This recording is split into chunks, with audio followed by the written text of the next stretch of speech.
When you're nervous, what's happening in your body and your emotions is you are focusing right on yourself, and any emotions that you have around that nervousness or connected or related to that nervousness, you're now on top of those feelings, hyper aware of those feelings. So it's like, it's your entire world at that moment, or at least it feels that way.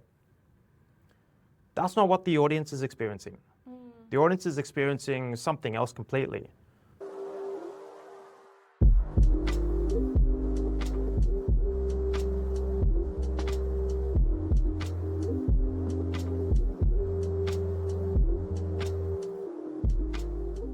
Hi everyone, I'm here with Aaron Ngan. Welcome back to another episode of True North. So I actually met Aaron at an event that I went to at UTS Startups. And as you probably remembered, I was this really shy girl, so afraid to talk to anyone really. And there were a lot of amazing people at that event as well. And so Aaron saw me, or maybe I came up to you, I don't remember, but you really helped me introduce myself to everyone, and I just immediately felt so much more comfortable. So that was where we met, and thank you so much. You're welcome. And we're meeting here and there at UTS as well, but yeah, so here we are at UTS Startups, and firstly, I would really love to know your journey from beginning to where you are now. I'd love to know everything. So the super short version is during high school was very active, doing a lot of volunteering things, mainly as an excuse to get out of class. I stumbled into a business skills program that was running for 6 months. And in this program, I think that was the first time as a teenager where I was like, hold on, I guess I might be good at something. I won a competition as part of that program and then kept on going. And I started mentoring other students who were doing that as they went. And this program in high school, this is in the late 2000s, that was basically build a business, start selling a product, go make things happen. And for the time, that was pretty revolutionary. No one was thinking about it, no one was talking about it really. So it was just really cool for me at the time. I also did cadets. I ended up joining the Australian Air Force for a little while. And when I came back to university after my Defence Force gap year, I just threw myself into everything, clubs, societies, student representative positions. And that's where I really picked up the skills of learning how to facilitate, learning how to present, learning how to do workshops, things like that. Because I think in high school and a bit onwards, going through Defence Force, I picked up a lot of mentoring skills, a lot of leadership skills. And after I was in uni, in all the clubs and societies getting involved, I would start to get asked, hey, can you run a workshop for this? And I kind of created a rule for myself. Any time that I get asked to speak or an opportunity to speak, be on a panel, run a workshop, I'm just going to say yes, because it was something that I wanted to develop. So that's how the whole public speaking journey started. And that's kind of been going ever since. And I guess all the way through to now, in between those years, I've done a number of different jobs. I'm currently here at UTS Startups, but at one point, I also, launched a not-for-profit company which helped high school and university students develop entrepreneurship skills. I've worked in international offices. I've worked in careers offices. I've done a lot of stuff. And the theme that's come through all of it has really been around communication skills, self-expression, and entrepreneurship. And kind of entrepreneurship, if you think about it, is an expression of someone's ideas out into the world. So that's kind of where it all ties in. So that's the in a nutshell journey. It's lots of crazy turns along the way. So being an inspiration manager at UTS Startups, it is really cool because I see you in your element being so confident and engaging in everything that you do. Was that just kind of part of you that you noticed, or did you have to really build those skills? Yeah, I think coming through what I learnt, doing things like Air Force Cadets and learning those basic leadership skills, that was where I got a level of confidence just going out and doing things. I was quite shy in school, in high school. And it was something that I actively worked on towards the end of high school and in university. I then became a very social person. And it's something which I really worked hard on and I consciously worked on. So it's not something that's automatic. I think a lot of people are really surprised when I tell them that I wasn't like born as a super confident speaker. People have this conception that like people are born that way. And I'm like, maybe they're born into an environment that really supports it, but that wasn't me either. Yeah. So everything that I do and everything that I teach, or to coach is more accurate probably, is something that are things that I've learnt myself. Yeah, that's pretty amazing.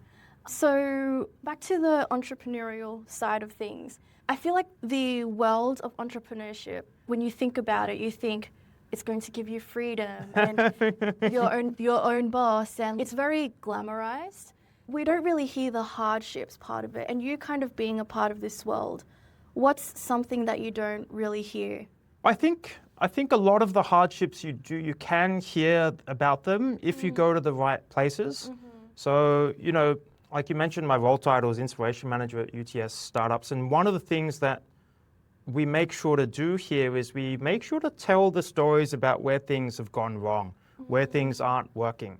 Because often I think where people get discouraged, or I think where people start to lose hope, is where they set themselves up with this glamorized view in their heads, and they think everything's going to be wonderful. I'm going to get the freedom. I'm going to get the ability to make my choices, you know, live my own life, like, you know, be my own boss, all that sort of stuff.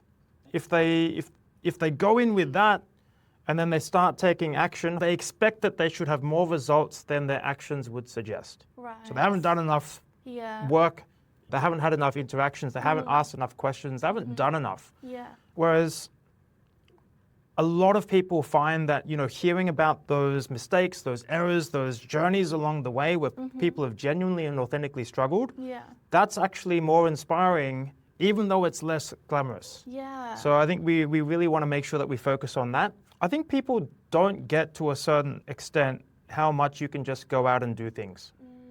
And they think, like, especially, like, you know, we're in a university environment, and most people have come to a schooling environment that's there is a correct answer for everything. Yes. So when faced with the prospect that there could be multiple correct answers, that can be quite overwhelming for people. If people don't know how to handle that, that can be a lot. Yeah. So you get this analysis paralysis, decision paralysis, and ultimately there's no action getting taken. So I think people don't realize, oh, I'm just going to take some imperfect action, and I know it's going to be not optimal, and that's okay. I think people don't realize just how much of a superpower that is to be able to do that. Yeah, I think that's like really, really important to know as well. Do you think that you need a certain personality or a certain like kind of vision or motivation to be in entrepreneurship? Like, what type of person would thrive in this world, and what type of person would kind of burn out quicker? I think that the space is large enough for anybody of any temperament to really succeed. However, the people that do succeed are the ones who take action. Okay, so, and there are people who are much more, who love intellectualizing, or who love doing the research, love doing the analysis, and I'm definitely not saying that they're not going to be great, because there are plenty of startups where they do that, they go take the action, they go, you know, make the difference. Yeah. The key is, I guess, I think people that do well keep themselves in action. They allow themselves sometimes to be a bit deluded, because sometimes that can be a bit of a superpower. Like we say, hey, like if you've got lots of money, if you've got lots of networks, that's really great. Or if you've got a certain amount of delusion that keeps you in action is key. Like, hey, like you might actually end up doing enough work to get some success, or to learn enough to get you to the next step. And that's that can't be understated, I guess. Yeah. I guess what I kind of thought about right now. So I grew up like kind of like with a linear pathway. So high school, uni, get a job, have a family, and stuff like that. Get promoted. Yeah. Maybe go back and do your masters. You know, get the kids out of the house, retire, and then die. Yeah. Pretty much. Basically. Yeah. That's like kind of like the untold pathway of life. Yeah. So how do people kind of get out of that mindset and just have that audacity to move away from this pathway? Well, I think society and everything that we grow up knowing is the norm around us has a really, really big pull. And it can blind us to the fact that actually, if you talk to anybody in your life and you ask them, hey, what was the clear path? It's very unlikely that you'll get someone who's done that clear path. Or it's not been without changes, or not been without like the perception or the feeling of risk, or not without actual risk. So I think that the idea that things are a straight path, I think that's a myth. I think that doesn't actually exist. Like, I know people who are in a variety of different professional roles who, in the world of volunteering, have ended up leading entire contingents as part of an emergency response to the bushfires. And in their day job, they're an IT manager. Yeah. Or in their day job, they're a researcher, but they go lead these things. So, people are multifaceted, people are multi-capable, people are often able to do so much more than they expect. And what sucks sometimes is we don't realize. So I think it's that getting started with something, go and try some things out is, I think, some of the first few steps I'd recommend to almost anybody. Yeah. So I think having a sense of loss in direction and not really knowing where to go, and working with students, is this something that is like commonly seen? And what advice would you give students who are going through this? I think it is something that I see, and different students seem to be impacted differently. Some are quite happy to be like, hey, I've got my studies and this is next. I have no idea what's next after that. And actually, like, I'm not worrying about that too much right now because I've just got to get through what I've got to get through. Right. Those people tend to do fine. And then you've got the people who are like, I've got all of this stuff which I need to do. Let's say it's the same workload. And I've got no idea what my life is. I've got no idea what my passion is. How do I even find that anyway? Yeah. And then they really stress about it. Yeah. But here's the thing as well, those people also tend to be fine. Do you know what I mean? everyone like I often, when I interview people, sometimes I ask them, hey, what's some advice that you would give yourself 5 years ago? And often the advice is some version of, hey, everything's going to be okay. Everything's going to be fine. Yeah. Now, the difference is the level of anxiety that they have at the time. That does impact your life. Like, it's not a great feeling. It's not ideal. And most people, if they could, would be able to would get rid of it. I think the advice that I give people is go try things out. Go experiment with a lot of things. Go take on projects. Go create projects. You might not know what your passion is, but go and do a couple of things, because your passion can't be discovered like sitting and just kind of umming and ahhing and thinking in your head. That's a really good point. Yeah. People think that like, oh, I've got to do the research, and passions can't be discovered by doing the research. Yeah. What is it? Is it this? Because now what you're interacting with is you're interacting with your in the moment thoughts and feelings or emotions about a concept, not even about the real things. Like, oh, I think I'll like AI. I think because of this, now you've got this intellectual conversation in your head about your concept of a thing, which for most people, if you realize any time that you're trying something new, what's actually happening is for the first time, you're starting to wrap your hands around or grapple with what that thing actually is. Like, imagine someone hearing about AI for the first time. And they start thinking to themselves, okay, wow, this would be amazing. This is all that sort of stuff. I could do so many things. I could connect it to all my different systems. It's going to know all this sort of stuff. It's just going to be great. That's a purely conceptual framework until the person actually goes out and tries it. Yeah. And technology is moving pretty quick these days. But like 2 years ago, if you try to do half of those things, you'd be quite frustrated. Okay, code with AI, amazing. Okay. Then you spend the next 6 weeks trying to debug the things that you've tried to build because it just wasn't there yet, or because you didn't know enough. Yeah. But once you're getting into it, then you can start to tweak things. You can start to see what's working, see what's not working. Yeah, I think that's really important as well. Like, if you have an idea of something that you want to do, like, I just really loved how you explained that it's the concepts that's in your head. And once like you experience it and take action in it and just have that evidence for yourself, I think that's really valuable. Yeah, you can't discover your passion living a conceptual life. Yeah. You can't. I love it. I'm really excited to learn about you hosting UTS Startup Summit, because that looked incredible. It looks like so much fun. You had so many students come in, a lot of different companies and startups as well, just promoting what they were doing too. I'd love to know more about the event, what happened during the event, but also it looks so polished and smooth and like really amazing. Did you come on the day? Were you there? I didn't. I'm so bummed out that I missed out. We'll let you watch the videos, yeah. Yes, please. But what was it like behind the scenes when you were getting everything ready? Yeah, so, being one of the two MCs, like I definitely got to be at the front of it on the day, but it's one of those events that is massive. You've got a couple of thousand high school students, you've got interactions with all the schools, we've got an expo with 30 different startup exhibitors. Then you've got all the VIPs that you want to invite and you want to connect them with other people and you want to see what's going on. One of the biggest things is that, getting to work with the team here at UTS Startups, and we're not an events team, right? That's not like our standard sort of job description. But everyone but we are a team where we're used to hustling, we're used to making things happen, we're used to kind of making do and creating magic out of not much time and not much resources. So I think I'm always like really blown away being able to work with the team here at UTS Startups and just my colleagues. So that's really, really cool.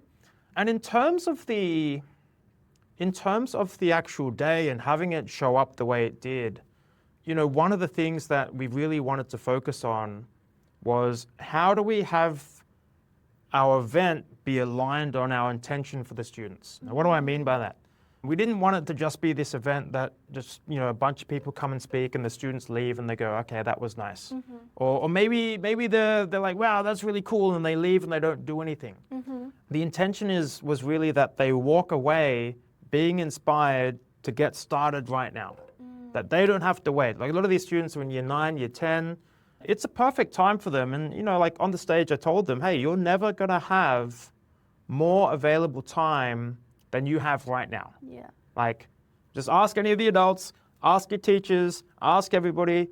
It's always going to feel like you have less and less time. Now, the actual time you do have stays the same, but it always fills up. So, use this time. And, similar to like I was saying before, we didn't want to show them just a really shiny version of this idealized, magical startup universe. So we had speakers and we really supported the speakers.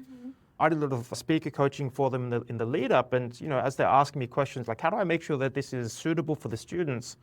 I told the speakers, hey, your journey hasn't been like success after success after success. Share some of those launching pads, share some of those dips, share what's actually happened. Share the moments where you didn't know what was going on, because people think sometimes when they see people up on a stage or when they see people, speaking just really articulately, they imagine, first of all, that they've always been like that. Yeah. They imagine that everything's just been success the whole time, and they don't get the sense of what's authentically underneath that. I told the students on the stage, the MC that we had only knew about was only locked in as the MC, I think 14 hours before we went on stage. Wow. Like 14 hours, and something happened to our original MC, wasn't able to make it, and we called up Mona, and bless her, she was like, "This is amazing, let's go." Yeah. And that was like, that's she's one of our community here, and one of the founders, and I've supported her and done some like pitch coaching things with her before. So as soon as I was like, okay, let's call her up, I was thrilled, because I was like, if she says yes, like it's going to be great. And she said yes. And that was amazing. And we've got to tell that story from the stage as well, because I was telling the students on stage, hey, like Mona only knew about this, I'm being up on stage less than like 14 hours ago. Yeah. Like everyone in the room just was like, what's going on? Yeah. But that's kind of, if we get to show people these real experiences, they hopefully get a sense of, okay, like I can start. It's not going to look perfect, but who said that it had to be perfect anyway? No one. That was like something that most people think up on the spot. There's very few places in life where you actually require to have it all perfect or lined up. Yeah. So that's kind of UTS Startup Summit. Yeah. And it helped that we've done it. This year was our third one. Okay. So that helped as well. Yeah. So with these events, you did touch up on like how to really ensure the intentions of UTS Startup stays with the people who came and watch. So them really taking action and like telling the real stories about that.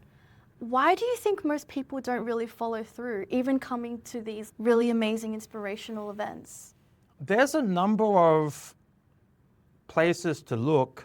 I also occasionally do some performance coaching and business coaching. Like, haven't done it for a little while, but occasionally. And whenever someone wants to do something and they find that they're not doing it, there's a couple of places to start looking first. And the first place is, hey, are they setting aside time to actually do the thing? Now, for a lot of people, that means setting aside time in the calendar or setting aside like a specific time on a specific day. Because like sometimes people do this at the level of, I'm going to get to it on Saturday. But that's quite vague. And then Saturday comes and it's like, oh, I'll do it in the afternoon. And then the afternoon comes and different things happen and things are moving around and you get distracted. And then it shifts into next Saturday. So I asked them, hey, like, did you have a specific time that you dedicated to actually go do stuff? And sometimes if they do and they start, the next question is, okay, did you do the thing in the actual time you get set? So like, have you got a time? And when it came to the time, did you actually do what you said you were going to do? Now at this stage, people like the performance breakdowns in a couple of different areas. Either they just didn't do it, like they was in their calendar, or it just wasn't in existence for them. Maybe they didn't have an alarm set, or they didn't have it like locked in that it was one. Sometimes people put in their calendar 1 p.m. do the action, and then it gets to 1 p.m. and there's kind of like, oh, they treat it like a maybe. Just doesn't exist as like this is what's going to happen. So they have the time in the slot, but they don't respect the time in the slot. It's like it's up to them. They chose it, but then the third one is, okay, you've got the time and then you're doing it. Are you able to get the result that you want? So if you've got the time set and you did it, now you want to look at, okay, first of all, great, you're starting to take action, you're doing some things. Are you achieving the result? And if you're not achieving the result, then you want to start looking at, have I gotten myself enough clarity on what I actually need to do? So starting a marketing plan or building a website, these kind of tasks are like often too conceptually large for people to handle, as opposed to write down 5 items that I want to focus on. Write down 6 questions, start doing the research for 6 questions, document my results, and that's my work for the half hour, for the hour. Because until those things are clear, it's very difficult to take action, or it's very likely if you do take action for you to get pulled in all these different directions. You go down those rabbit holes and all the rabbit holes equally look amazing and it looks like you're going to get all this sort of stuff. But at the end of the day, you might then have done a lot of work, but not achieved what you intended to do. There's a lot of different steps in there. I would say the place to start is the thing that stops people the most is lack of clarity about what the first steps are going to be. So I think if anyone's stuck, one of the first actions that you can take is, hey, what do I think I'm stuck on? Like, create a list of 5 things. I think I'm stuck on this. And then what are 5 questions that if I answered, I could get some additional clarity? Because almost anyone can do those things like in a 10-minute, 5-minute, 15-minute block. Throw ChatGPT in, get it to interview you, get it to explore things out, like see where things are going. So I would start there. Yeah, I think that is so helpful because I know I have been there. Like, I have like all of these things that I want to do, but actually doing the action was just so difficult for me sometimes. And I think it's because the concept is just too big. So breaking it down to incremental steps and again, back to like having that evidence that you can do it, that really helps. Because have you ever had those times where you didn't want to start, but then you just said, I'm do one quick thing. And the next thing you know, you're like, I got like 2 hours work done. And it's just that one task that gets you on that path. So yeah. So use those things to hack your brain. Yeah, exactly. Hacking your brain. I love that. I'd love to know about your coaching and public speaking stuff Sure. as well, because that event that I met you, I also met Mona, who we just talked about as well. And I just loved listening to her Yeah. speak and the way she expresses herself. I think, yeah, she's just so inspirational. And to hear that, again, she wasn't like this before as well, and she had to learn these skills. Whereas when I listened to her, I was like, oh my God, she must have been like this, like from the beginning. I can never be like this. Yeah. But what are your tips and tricks that you would want to share to people who are kind of like me, a bit more reserved, a bit more like wanting to be more expressive, but finding that difficult? Yeah, I think the starting point is just questioning. Like a lot of people in your situation, or in the situation where they're like, oh, I want to be more self-expressive, but I really can't be. A lot of people like that have very strong beliefs over how not expressive they are. And I think it's worth just questioning, like, hold on, like, what if I already am quite expressive? Or where am I already quite expressive? And often I'll tell people, like I'll ask people this question, be like, hey, like, do you have those friends that you have those completely unhinged, unheld back, like you're just kind of like shouting, you're laughing, you know, like no one's angry, but you're just like, you've got this opinion, and you just like let yourself, like there's nothing that you're doing to suppress yourself. And almost always people are like, oh yeah. And I point out to them, it's like, hey, like, you know what, if you've done that before ever, like that's a clue that you can access this in somewhere else. So that's a starting point. And most people think that they're a lot worse than they are. And that's related to, so I think the first piece of advice is consider you might actually be more effective as a communicator than you expect. And we all have these concepts of what it thinks for us to be a good speaker.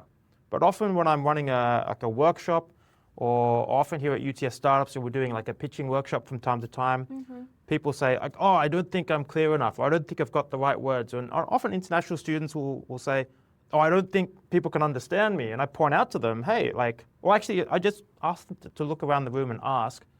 And I asked them, like, hey, hands up if you don't understand this person. And everyone can. Yeah. So there's a bit of checking in with reality, because when you're nervous, what's happening in your body and your emotions is you are focusing right on yourself, and any emotions that you have around that nervousness or connected or related to that nervousness, you're now on top of those feelings, hyper aware of those feelings. So it's like, it's your entire world at that moment, or at least it feels that way. That's not what the audience is experiencing. The audience is experiencing something else completely.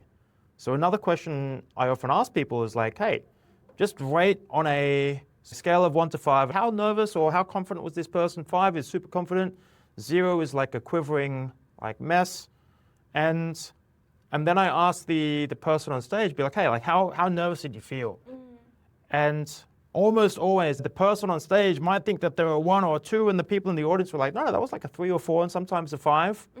And they start to get like, hold on, my perception, my thoughts and my feelings about my own performance is just that. They're just thoughts and feelings about my own performance. They're not necessarily what's being received in reality. Right. And the only way to find that out is to actually ask like real people. Yeah. But once people get that, they're like, hold on, like because a lot of people worry about getting nervous, not because of getting nervous, but because they think everyone else will see that they're getting nervous. Yeah. Does that make sense? That's me. So now they're stressing out, but everyone else seeing that they're stressing out. But if you start to disconnect, they're like, hold on, people aren't necessarily seeing that. People are seeing something completely different. That gives people a lot more space to just be like, okay. Like, well, maybe it's not 10 times worse. Yeah. Maybe it's not worse. Maybe it's actually fine. So with public speaking as well comes with confidence. Sure. Do you think confidence is something that can be learned? Absolutely. I think that all confidence is learned. I think that we collapse 2 different concepts. I think one of them is people think that confidence is a feeling. Right? They think that confidence is a feeling, and I've got to feel a certain way. I've got to feel like empowered. I feel like, oh, like I've got this. and they mistake that for confidence. And sometimes those feelings are helpful and they get results and they get people taking action. But there's also times when people feel great, but then they don't take action. So explain that. Or there's times when people are feeling completely unconfident, but taking the action anyway. So if they were feeling unconfident, but they took the action anyway, didn't that take a level of confidence to just do despite they were feeling unconfident? So by relying on it just as a feeling, I think is just makes it a lot more difficult for people. What I think is at the source of real confidence, not as a feeling, but as a like something embodied, something that you can actually have at your core. When you've done something and you've noticed that you've done something, your body now and your brain now remembers that. Now, especially when the thing that you've achieved has been difficult, it's been like a challenge, you've had to really grapple with it, and you've come through the other side, you now know that you've come through the other side of that difficult thing. Right? So you're coming through the incubator, the accelerator program that you're doing now. If you look back like 7 weeks ago, like thinking about this accelerator program, there might have been a lot of thoughts about, hey, this feels like it might be impossible. It's going to be really full on. And you were telling me earlier that, hey, that is really full on. Yes, definitely. But coming out of this now, like it's about to finish like pretty soon. But even if you look at yourself now, who you are now is completely different from before, isn't it? Yes, definitely. Right? Because you've gone and taken the work. Tell us about that. Oh my gosh. So when someone suggested that I should do this accelerator program, and I was like, what? You know me as a person. This is like nothing that I would ever do. Like going up to demo day and pitching to investors and all of these important people, standing up in front of them and speaking to that many people, I could not imagine myself doing that at all. So at the time I was like, I really don't know if I can do this. But I think as well, this year especially, I'm kind of like on a personal journey to kind of step out of my comfort zone a little bit more and try to be a little more confident in speaking to. And I was like, if I keep going at it like this, like kind of running away from every opportunity that I get, I'm not going to really grow. So this is a very big step out of my comfort zone, joining this accelerator program and doing all of this. And it is like very full on, but I am excited to like actually say when I'm done to say, oh my gosh, I did this. I have something that I'm proud of and I've grown more during this journey and it's all going to be good. Yeah. That's right. Like, so if you ask me like what builds confidence, like you've just described it, right? Doing the thing that you think is going to be hard and ideally the thing that is actually hard, just doing that builds confidence, it builds resilience, it pushes you beyond what you know to do. Like often it's difficult because maybe you've never done it before, or maybe you don't even know anyone who's ever done it before. Maybe you don't know what it looks like, you don't know what actions to take, you don't know who to ask. It's a genuine step into the unknown. If you're doing difficult things or things that you feel are difficult, and overcoming that, that's what builds confidence. And it's more than a feeling, it's an embodied sense of, hey, if I've done this hard thing, and the scientific term is self-efficacy. It's the ability to effectuate or affect things in the world. Once you've done, and by the way, self-efficacy is transferable. So if you do one thing here in this accelerator program, that doesn't just impact your confidence for the next accelerator program, it impacts your confidence and your ability to believe in yourself in so many different other areas of your life. Yeah, definitely. We're coming up to the end of the questions now. So the story behind True North is that for me, when I quit my job, I had like no idea what I wanted to do and trying to like navigate that path and trying to like do the research and see what was out there. Nothing was really working for me until I eventually found what I called my like Northern Star, and that's working for a really meaningful organization that makes real world impact on science and public health. So with that in mind, I feel like I don't have to worry which like path I'm going to take because I found that clarity that you were talking about. So having that clarity. What's your version of your true north?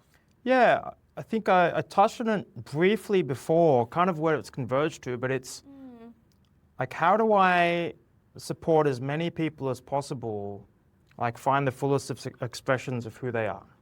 Like, how do I have them communicate that into the world? How do I have them pitch that in the form of their startups? How do I have them express that freely, powerfully, and confidently? How do I enable that expression? Because I believe that so many people have ideas, they have skills, they have ability, and they would love to combine those ideas, skill, and ability and actually turn it into something real that makes a difference in the world. And everyone has that potential, and not everyone realizes it. Yeah. So I would love for people to realize it. I'd love for people to take action on it. Yeah. And I would love for people to realize that it is going to take something. It is going to be difficult. It is going to be a challenge, but it's also going to be easier and more worthwhile than they realize. Yeah. Very last question. If you were to go back to when you were 19, 20, what's one genuine, honest advice you would tell yourself? Knowing what you know now. I would say, well, the first one, which I mentioned before, I think applies. Hey, everything's going to be okay. But I think the thing that I'm doing a lot of work with AI and like coding systems and things like that at the moment.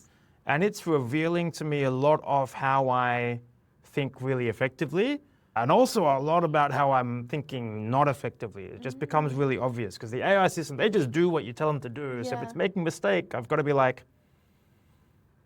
it's probably me, right? So I think at 19 or 20, I would have loved to have gotten a lot more clarity or a lot more of a pointer on, hey, go explore more into systems thinking and how am I, like, designing the systems of my life. Yeah. So I think like start looking at systems, start looking at structure, start like looking at how that enables and builds and creates this space to go out and do all kinds of things. Yeah. I think that's what I would tell my 19, 20-year-old self to focus on. That's amazing. Thank you so much for You're your time, welcome. Aaron. I'm so grateful for this. My pleasure. And for just sitting down and having a chat with me. Wonderful. I'm sure what you've said will definitely help people out there. I'm just I'm just thinking about that idea of like your concept is like so big, so just breaking it down to incremental steps. And I think that's going to really stick with me. Outstanding. All right. Thank you so much. You're welcome. Okay, bye guys. See ya.